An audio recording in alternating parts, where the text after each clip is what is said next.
जब भगवान मौन रहकर जीवन सिखाते हैं तो कहते हैं, जब इंसान बोलता है तो शब्द सुनाई देते हैं, लेकिन जब भगवान मौन रहते हैं तब जीवन बोलने लगता है।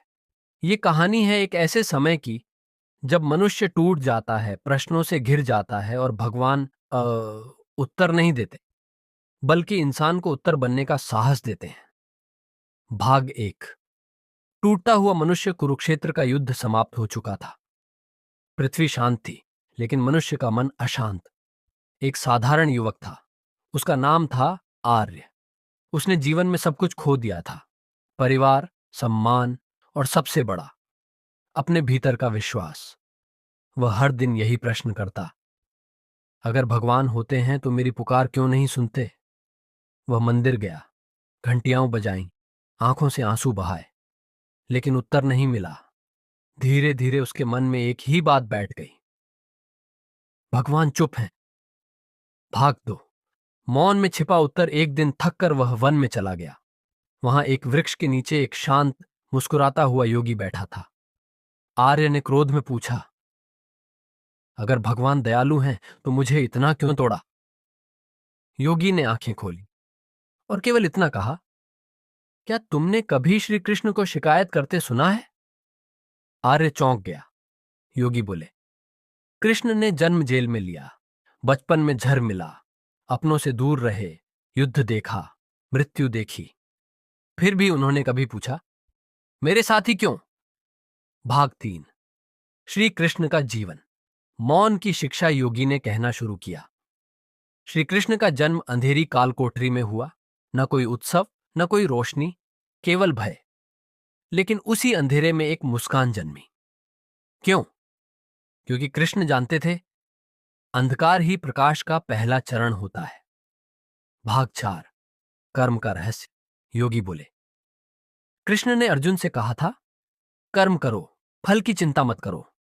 आर्य बोला, लेकिन कर्म करने पर भी जब दुख मिले तब। योगी मुस्कुराए और बोले, तब समझो भगवान तुम्हें मजबूत बना रहे हैं, सफल नहीं। कृष्ण ने कभी अर्जुन को युद्ध से दूर नहीं रखा, बल्कि युद्ध में खड़ा करके कहा, डरो मत, मैं तुम्हारे साथ हूं। भाग पांच। जब भगवान रास्ता नहीं, शक्ति देते हैं।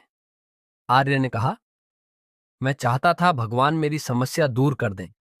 योगी ने उत्तर दिया, कृष्ण समस्याएं नहीं हटाते, वे तुम्हें उनसे बड़ा बना देते हैं। याद करो, द्रौपदी ने पुकारा, हे कृष्ण। कृष्ण तुरंत प्रकट नहीं हुए, लेकिन लाज बचा दी। क्यों? क्योंकि भगवान हमेशा समय पर आते हैं, पर हमारे समय पर नहीं। भाग छह। विश्वास की अग्नि परीक्षा। कृष्ण ने सुदामा को कभी धन का वादा नहीं किया, लेकिन सम्मान दिया। उन्होंने विदुर का साग खाया, दुर्योधन का राजसी भोजन ठुकराया। कृष्ण ने सिखाया, भाव देखो, भेंट नहीं। आर्य की आंखों में आंसू आ गए। भाग सात। मौन भी कृपा है। योगी बोले, जब भगवान चुप रहते हैं तब वे तुम्हारे भीतर कुछ बना रहे होते हैं। बीज मिट्टी में दबता है, अंधकार सहता है, तभी वृक्ष बनता है।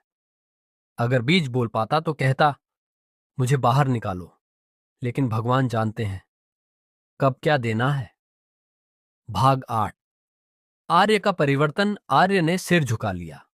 उसने पहली बार समझा, शायद भगवान मेरी परीक्षा नहीं ले रहे थे, मुझे तैयार कर रहे थे। उस दिन के बाद उसने शिकायत छोड़ दी। वह कर्म करने लगा, सेवा करने लगा और हर रात बस इतना कहता, हे कृष्ण, अगर आज उत्तर नहीं है तो मैं प्रतीक्षा करूंगा।